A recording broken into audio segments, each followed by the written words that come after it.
12번 밑줄근 왕의 업적으로 왕이 추진한 정책으로 옳은 것은 이렇게 되어 있습니다. 자, 호패법 제시시라고 되어 있어요. 만약 호패법을 실시했다면 조선 초기 태종이 되겠지만 제시시면은 어떤 왕인지 쉽게 떠오르지 못할 겁니다. 자, 근데 여기 이런 말이 있어요. 이갈의 난 이후 심상치 않은 백성의 동태. 이갈의 난이 인조 때 있었죠. 그렇다면 이것은 인조의 정책이라고 보면 되겠습니다. 자, 선지를 보니까 주로 이제 토지 이제 조세제도에 대한 그러한 선지니까 인조와 관련된 것은 조선 후기 수치체제 개편 중에서 바로 전세제도의 개편인 바로 영정법이 되겠습니다. 자, 조선 후기에 이제 수치체제 개편이 전세는 영정법, 그 다음에 공납은 대동법, 이건 이제 광해군 때, 그 다음에 군역은 균역법, 영조 때 이제 개편이 이루어지게 되는데, 이 영정법은 전세를 이제 고정화시킨 것입니다. 조선 전기의 전세는 세종 때 마련된 1444년에 마련이 된 연분구등법이라는 거 있어요. 풍흉에 따라서 일결당 20에서 4두까지 이렇게 왔다 갔다 했는데 인조는 이제 영정법이라고 해서 일결당 4에서 예전에 이제 4두로만 왔는데 요즘에는 이제 최근 학서는 이제 6두까지 나온 걸로 이제 되어 있어요. 그래서 일결당 4에서 6두로 고정화를 시켰습니다. 자, 그래서 정답은 4번이 되겠고요. 뭐 추가적으로 이제 대동법은 가호별로 특산물을 내던 그러한 시스템을 토지 결수대로, 그러니까 쉽게 말해서 이제 토지 소유 면적대로, 그 다음에 가호별이 아니라 특산물이 아니라 이제 쌀로 걷는 것이죠. 수미법이 되죠. 그 외에도 이제 면이라든지 면포로도 이제 낼 수가 있고 동전으로도 낼 수가 있고 등등등 이제 현금과 비슷한 효과의 그러한 것으로 또 이제 낼 수가 있었습니다. 자, 군역은 이제 군역을 이제 그 군포를 내는 걸로 대체를 했는데 이게 너무 부담이 커서 간필론 줄였습니다. 반으로 줄였어요. 장정 1인당 2필씩 내던 것을 한 필로 줄였습니다. 자, 이게 이제 인조 때, 이게 광해군 때, 이게 영조 때 이제 실시가 되는데요. 그래서 인조 12년, 광해군 원년, 그 다음에 영조 26년 이렇게 각각 실시가 되었습니다. 자, 정답은 4번이고요. 나머지 보도록 하죠. 공신에게 공로와 인품에 따라 역분전을 취급하였다. 이건 이제 고려 태조가 실시한 것이죠. 농공행상의 그러한 토지. 삼정의 문란을 해결하자 삼정 이정청을 설치하였다. 자, 진주밀란 철종 때 진주밀란이 있었죠. 최대 임술농민봉기 때 있었던 그때 이제 그 안핵사로 이제 이 사태를 이제 해결하려던 이제 박 교수의 건의에 따라서 이 삼정의 문란이 밀란의 주된 원인이다. 그래서 삼정 이정청을 설치했으나 효과가 없었죠. 시선상인의 특권을 축소하는 신의 통공, 이건 정조가 되겠죠. 조선 후기 정조. 그래서 유기전을 제외한 시선상인들의 금난전권, 난전을 단속할 수 있는, 사상들을 단속할 수 있는 권리를 폐지하였습니다. 1년에 2필씩 걷던 군포를 한 필로 줄이는 균역법, 이건 이제 영조라고 했죠. 자, 정답은 4번이 되겠습니다. 13번. 가제도에 대한 설명으로 옳은 것은 이 비는 김육의 건의로 뭐뭐가 호소지방에서 시행된 것을 기념하였다. 자, 이것은 경기도에서 처음 시작이 되어 박람회 폐단으로 고통받던 백성의 부담을 줄이고 있다. 박람은 바로 공람회 폐단이죠. 그렇다면 이것은 대동법이 되겠습니다. 대동법은 이원익의 건의에 따라서 1608년 광해군 원년에 경기도에서 시범적으로 시행이 되었는데 효종 때에 와서 이것이 삼남지방, 그러니까 뭐 충청, 전라, 경상도까지 실시를 건의했던 사람은 바로 여기 김육이 됩니다. 뭐 시연역 건의도 같이 알아두시고요. 아무튼 이 대동법에 대한 것인데 대동법이라는 것은 아까도 얘기했지만 공납의 개편이 되는데 원래 이제 가호별로 걷던 것을 토지 결수, 토지 생산량대로 그 다음에 이제 특산물을 내리던 것을 이제 제일 내기 쉬운 뭐 이게 뭐 쌀이죠. 아니면 이제 면포라든지 돈으로도 낼 수 있게 한 것이 되겠습니다. 자, 그래서 이제 내는 이제 것은 이제 일렬당 대략 한 12두 정도고 관련 부서는 선해청이 되겠습니다. 자, 그럼 나머지 그렇다면 정답은 뭐가 될까요? 아, 그렇다면 여기서 이제 또 하나 이제 보충하는 게 필요한 것인데 정부가 정작 필요한 현물, 특산물, 관수품은 어떻게 조달이 되느냐? 대동법이 다 거의 다 쌀로 내니까 그래서 나타난 것이 바로 공인이라는 것인데 국가에게 이제 고용된 그런 상인이라서 어용 상인이 되는 것이죠. 그래서 이 사람들이 정부로부터 돈을 두둑하게 받습니다. 그걸 공가라고 해서 상품을 주문하기 때문에 상품 화폐 경제가 발달하게 됩니다. 조선 후기. 자, 그래서 정답은 4번이 되겠습니다. 관수품 조달 공인 등장. 자, 나머지 보도록 하죠. 양반에게도 군포를 부과하였다. 자, 영조의 균역법은 부담을 반으로 줄인 것이고 더 나아가서 아예 양반도 군포를 부과하는 것은 흥선대원군의 그러한 개혁 중에 바로 호포제에 속하게 되겠습니다. 호포제. 토지 소유자에게 결작을 거두었다. 부족한 재정을 보충하게 선무공간포를 징수하였다. 자, 균역법이 반으로 줄었으니까 무려 보충책이 필요하죠. 그 보충책이 바로 지주들에게 무조건 일결당 2두씩 걷고 부유한 사람들에게는 이제 선무공간포를 징수를 또 했고 어염선세를 국가에서 거두어서 바로 균역법의 어떤 그 보충분을 이제 채웠죠. 그다음에 풍경에 따라 전세를 9등급으로 차등 과세하였다. 그러니까 이제 조선 전기 때 그 전세 제도가 되는데 세종 때 마련된 공법 중 연분 구등법에 해당하는 것이죠. 자, 정답은 4번이 되겠습니다. 14번. 밑줄 근 이 법에 대한 설명으로 옳은 것은 이 법은 공남의 폐단을 해결할 목적으로 경기도와 강원도에서 실시되고 있습니다. 이제는 충청 전라도에서도 확대시다. 그 다음에 이 사람은 이제 김육이 되겠죠. 그래서 충청도부터 이제 더 확대하라. 바로 대동법이죠. 아까도 나왔지만 특산물 대신 쌀이라든지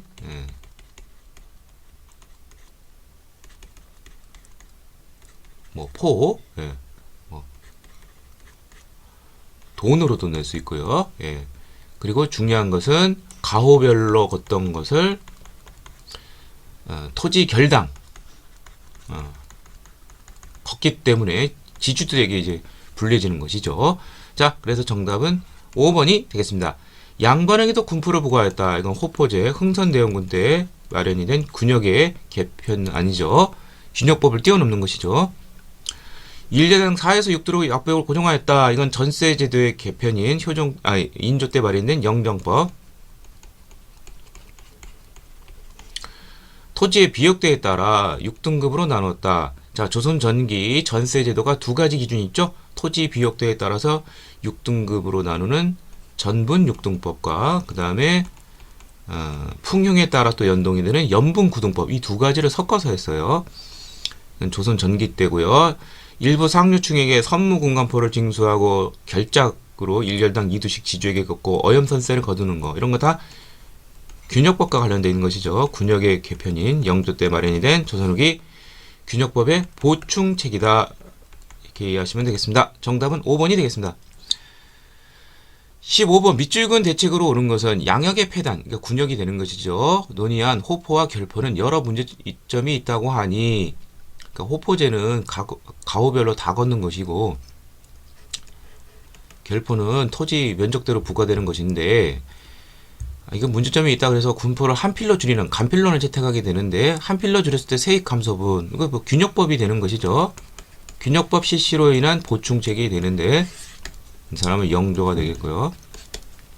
아까도 나왔지만 결작이라고 해서 일렬당 2두씩 그 다음에 부유인 층에는 선무 군감포라고 해서 감투 씌워지고 군포 걷고 염 선세를 국가에서 또 걷죠. 예. 자, 그래서 정답은 5번이 되겠습니다. 자, 나머지부터 수신정과 휴량전을 폐지하였다. 이건 이제 조선 전기 세조 때 이제 그 직전평가와 함께 이제 마련된 이제 과전법의 어떤 문제점 해결책인데, 과전법에서 원래 토지가 원칙적으로 세습이 안 되지만 관리가 죽은 다음에 이제 개가를 하지 않은 미망인들은 어떻게 할 것이냐, 또 이 미망인마저 죽으면 어린 유가족들은 어떻게 할 것이냐, 이들을 위해서 토지가 세습되게 예외를 두었죠. 근데 이거를 폐지시켰죠. 그리고 직전법이라서 전현직 다 지급하던 것을 현직으로만 제한시킨 것이죠. 토지 1결당 미국 12두를 부과했다. 이거는 이제 그 대동법에 대한 것이죠. 예. 양전 사업을 시행하여 지게를 발급하였다. 이건 대한제국 시기에 있었던 양전 사업과 지게 발급, 토지 소유 문건에 해당이 되는 것이죠. 그래서 양지야문을 세워서 양전 사업을 근대식으로 하고, 지게야문을 설치해서 지게를, 토지 소유 문건인 지게를 이제 러일 전쟁 전까지 요 기간 동안 뭐 전국 다는 아니고 일부 지역에 발급을 한 적이 있었습니다. 풍경에 따라 구등급으로 전세를 이제 그 1결당 4에서 20도까지 차등적으로 부과한 거 조선 전기 때죠. 이제 조선 세종 때 마련이 된 공법이죠. 1444년. 자, 정답은 5번이 되겠습니다. 자, 16번. 다음 대화가 이루어진 경제상에 대해서 물어보는 것인데, 자, 뭐 조선 후기라는 걸 우리가 알 수 있습니다. 왜냐하면 조선 후기에는 이 탈놀이와 관련된 놀이, 산대놀이라든지 또 뭐 포구에서 송파나루, 뭐 수어청은 이제 남한산성 방해와 관련돼 있는 건데 인조 이후로 이제 축성이 된 것이죠. 조선 후기입니다. 자, 조선 후기 경제상은 모든 산업이 다 활발하게 발달했다. 이렇게 이해하시면 되겠습니다. 자, 하나씩 보도록 하죠. 담배, 면화 등이 상품 작물로 재배되었다. 예, 자기가 쓰기 위한 자급이 아니라 상품 작물, 남에게 파는 목적이죠. 특히 담배 같은 경우에는 신대륙에서 온 곳인데 조선 후기에나 가능한 것이죠. 맞고요. 경기 지역에 하나여 과전법이 실시가 되었다. 과전법은 고려가 망하기 직전인 공양왕 3년 1391년에서 세조가 이제 집권해서 이제 직전법을 실시하는 1466년까지 요때 실시가 됐어요. 그러니까 조선 전기가 되겠죠. 국경지대에서 그러니까 정답은 이제 5번이 되겠죠. 자, 무역도 활발해졌습니다. 공무역인 개시무역과 밀무역인 후시 다 발달했습니다. 대청 대일 쪽에서. 그 다음에 조선 후기 농업에 있어서는 벼농사에서는 모내기법이 확산이 되면서 쌀 생산량이 늘면서 벼와 보리의 이모작도 성행하였고요. 광산업에 대해서는 설점 수세제라고 해서 광산업을 허가하면서 세금을 걷는 것이죠. 효종 때. 그러면서 광산 개발이 활기를 띠었죠. 예, 사적으로 채굴이 가능해졌죠. 자, 정답은 2번이 되겠습니다. 17번. 다음 대화가 이루어진 시기에 경제상으로 옳지 않은 것은, 며칠 전 전하께서 형조와 한성부에게 시전상인의 금난 정권을 철폐하고, 이렇게 되었죠. 유기전을 제외한 바로 정조 때 마련이 된 신의 통공 조치죠. 그래서 사상들의 상업 활동이 이제 자유로워지게 된 것이죠. 이게 이제 조선 후기가 되는 것이죠. 조선 후기 경제 상황, 모든 사람이 다 발달했다. 자, 보도록 하죠. 고액화폐인 활구, 이른바 은병이죠. 이게 주주되었다. 자, 고려시대 때 경제상 하면 딱 나오게 병란도, 활구 등 이런 화폐 발행이 활발했다는 거, 그 다음에 시장 감독기구인 경지서, 요 세 가지만 알아두랬죠. 예, 고려가 되겠습니다. 정답은 1번이고요. 담배, 면화 등 상품 작물 재배, 이거 조선 후기랬죠. 특히 담배는 신대륙에서 온 거기 때문에 더더욱 그럴 수밖에 없고요.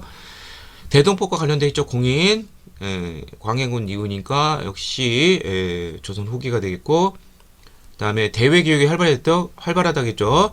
특히 조선 후기는 청나라가 있으니까 대청무역인데 의조상인인 만상이 주된 역할이고 송상이 또 전국적으로 커버를 하니까 연계가 돼 있죠. 광산에 있어서도 설점 수수제가 아까 시세제 사채가 가능하고요. 자, 소유와 경영의 분리 방법이 나옵니다. 그래서 광산에 있어서 이제 전문 경영인 덕대 이들에게 자본을 빌려주는 혈주 이러한 협업 시스템으로 이루어졌다. 이렇게 이해하시면 되겠고요. 정답은 1번. 18번 다음 상황이 나타난 시기에 볼 수 있는 모습으로 적절하지 않은 것은 사행위 사신들이죠. 책문을 출입할 때 책문이라는 것은 이제 중국으로 가는 그런 길목이죠. 여기 보면 만상과 송상이 나와요. 조선 후기 대표적인 지역 상인 사상들이죠. 이거는 의주상인, 개성상인. 자, 그래서 이 책문 후시라고 되어 있죠. 비공식적인 무역. 예. 자, 조선 후기입니다. 조선 후기는 개시 후시 다 발달했다고 되어 있죠. 자, 조선 후기에 볼 수 없는 거. 장시에서 지방의 정기시장 5일장, 3일장 등 열리는 거. 돈 받고 책 읽어주는 전기수. 이거 볼 수 있죠. 예, 장시가 발달하니까 병란도에서 교육하는 송해상. 이게 정답이네요. 2번. 예. 병란도. 그 다음에 활구등, 건원중보 등, 사만통보 등 이런 다양한 화폐, 주족, 경시서, 고려시대라고 그러죠. 정답은 2번이 되겠습니다. 조선 후기에 문학의 저변이 넓어지면서 중인들도 어떤 동호회를 조직합니다. 그게 바로 시사가 되겠죠. 중인들, 위학 문학이 발달했다까지도 같이 알아두시면 되겠죠. 관청에 필요한 물품을 납품하는 공인, 대동법과 관련돼 있죠. 예. 혈주의 그러한 자금으로 광산을 경영하는 덕대, 소유와 경영의 분리, 다 조선 후기에 볼 수 있는 그러한 사회 경제상이 되겠습니다. 정답은 2번이 되겠습니다. 19번. 다음 상황이 나타난 시기에 볼 수 있는 모습으로 적절하지 않은 것은 여기 선해청이 나와 있어요. 이거 대동법하고 관련되어 있는 기구이죠. 그러면 이것만 봐도 조선 후기라는 걸 알 수가 있고요. 특히 여기 화폐 발행, 상평통보 등 화폐 발행이 활발해지는데 그러면서 화폐 발행에 따른 폐단, 돈이 황폐해진다는 것이죠. 시중에 돈이 없어요. 그러면 돈의 가치가 오른다면서 일부 소수의 사람들이 그 이익을 취득하는 것이죠. 예. 자, 이런 조선 후기에 볼 수 없는 거 찾아보죠. 송상과 만상이 대청무역으로 부를 축적하였다. 예, 맞는 내용이죠. 대일무역에서는 내상, 부산 동래상인 개시무시 다 발달했다. 자, 외관에서도 이거 대일무역과 관련된 것이죠. 개시무시, 예. 대청, 대일 다 개시무시 다 발달했고요. 광산에서 전문적으로 경영하는 덕대, 혈주의 자본을 받아서 소유와 경영의 분리 받는 내용이고, 관리가 과전법에 의해 토지의 수조권을 지급받았다. 예, 이게 정답이 되네요. 과전법이 실시된 시기는 아까도 나왔지만 고려 망하기 1년 전인 1391년에서 세조 때인 세조 11년인 1466년에 까지죠. 자, 그래서 정답은 4번이 되겠고요. 이 수조권 토지는 자, 명종 11년인 1556년에 아예 다 사라져버립니다. 자, 정답은 4번이고 모내기법이 확대가 돼서 벼와 보리 이모작 조선 후기 농업의 큰 변화는 이 모내기법이 전국으로 확대가 된다는 거 꼭 알아두시기를 바랍니다. 자, 정답은 4번이 되겠습니다. 20번 다음 자료의 상황이 나타난 시기에 볼 수 있는 모습으로 적절하지 않은 것은 자, 김상철 이게 정조 때 대신이죠. 자, 모르더라도 자, 여기 보면은 여기 도고의 폐단이라고 되어 있어요. 도고라는 것은 규모가 큰 독점적으로 대규모로 상품을 거래하는 독점적 도매상인이 됩니다. 그래서 매점 매석을 통해서 많은 이득을 취하는데 사상도 있고 공인들도 도고가 될 수도 있죠. 또 여기 평치서란 말이 나오죠. 경시서는 조선 초기 때인 세조 때 평치서로 개칭이 됩니다. 시장 감독하는 기구인데 자, 아무튼 조선 후기가 된다는 거. 자, 보도록 하죠. 청요직 통청을 요구하는 서얼들 이렇게 되어 있습니다. 서얼들이 신분 상승을 위해서 이제 정조 때 보면은 이제 규장과 검사관 같은 핵심 자위까지 오르게 되지만 완벽하게 고위직에 오를 수 있는 이 청여직, 언론직 쪽으로 이제 갈 수 있게 해달라는 통청 운동이 조선 후기 때 활발하게 있었습니다. 그러다가 철종 때인 신해년 철종 2년 때인 신해년에 이것이 통일이 되었습니다. 그러니까 서울 청여직 통청은 이제 들어줬지만 기술직 중위는 실패했습니다. 이 조선 후기가 되는 것이죠. 철종 때니까 한글 소설을 읽고 있는 부녀자. 조선 후기에는 이제 홍길동전을 비롯해서 한글 소설이 크게 유행하게 됩니다. 그러니까 그만큼 서민들도 마음껏 문화생활을 할 수 있는 것이죠. 맞는 내용이고 한글 소설, 뭐 사설시조 뭐 이런 거 유행했다는 거. 동국문헌비고를 열람하는 관리. 동국문헌비고는 영조 때 간행이 된 바로 백과사전식 국가 편찬 기록물이죠. 예, 맞습니다. 연포의 외관에서 교육하는 상인. 자, 장시에서 판소리를 구경하는 농민. 자, 장시 판소리 이런 서민 문화, 장시가 활발히 나타나는 거. 이거 다 조선 후기죠. 그렇다면 정답은 이제 4번인데 이거 조금 너무 섣불게 알면 이것을 못 고를 수가 있어요. 자, 외관이 조선 후기 때 나와요. 왜냐하면 외관이 이제 그 뭐 유명한 뭐 초량진 외관이 있긴 한데 연포 외관은 언제냐면은 자, 원래 조선 전기 이제 세종 때 이제 삼포가 개항이 됩니다. 그것이 완벽하게 된 게 이제 1426년 세종 8년 때인데 그때 삼포는 무엇이냐면은 부산포, 연포, 제포가 됩니다. 그러니까 여긴 부산이고 뭐 각각 이제 마산, 창원 이쪽이 되는데 조선 후기에는 부산에 있는 이제 기유 약조라고 해서 광해군 때 마련해진 부산 처음에는 이제 두무포라는 데서 이제 그 외관이 설치가 됐고 그러다가 숙종 14년에는 이제 두무포에서 초량으로 이제 초량 외관 쪽으로 이제 바뀌게 됩니다.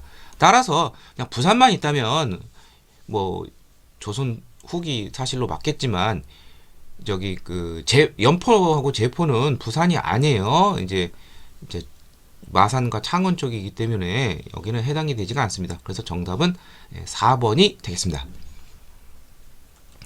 21번 다음 상황이 나타난 시기에 볼 수 있는 모습으로 적절한 것은 부산 영덕의 오래되고 유력한 가문은 모두 남인이고 이른바 신향은 서인이라고 자칭하는 자들입니다. 요즘 서인들이 향교를 장악하면서 구향과 마찰을 빚던 중 주자의 초상화가 비해졌자 신향은 자신들이 비난한 것과 책임을 전가시킬 계획을 꾸몄습니다.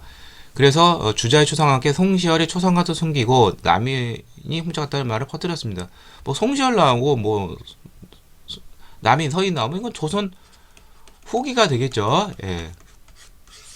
뭐 그리고 이제 신향과 구향 간의 향촌의 지배권을 둘러싼 그런 갈등.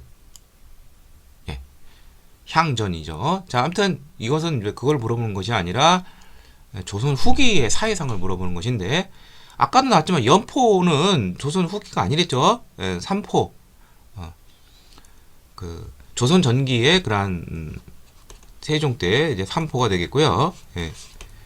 임진왜란 이후에는 이제 될 수가 없어요. 예. 그러니까 이건 틀린 것이고 시사, 기술직, 역관, 문예활동 이거 맞죠? 조선 후기. 시전의 상행위를 감독하는 경시서의 관리. 자, 경시서가 세조 때 평시서로 이제 개칭이 됐댔죠. 만약 평시서라면 맞을 수 있지만 경시서라는 시기점은 조선 전기가 됩니다. 그러니까 이거는 틀린 것이 되겠죠.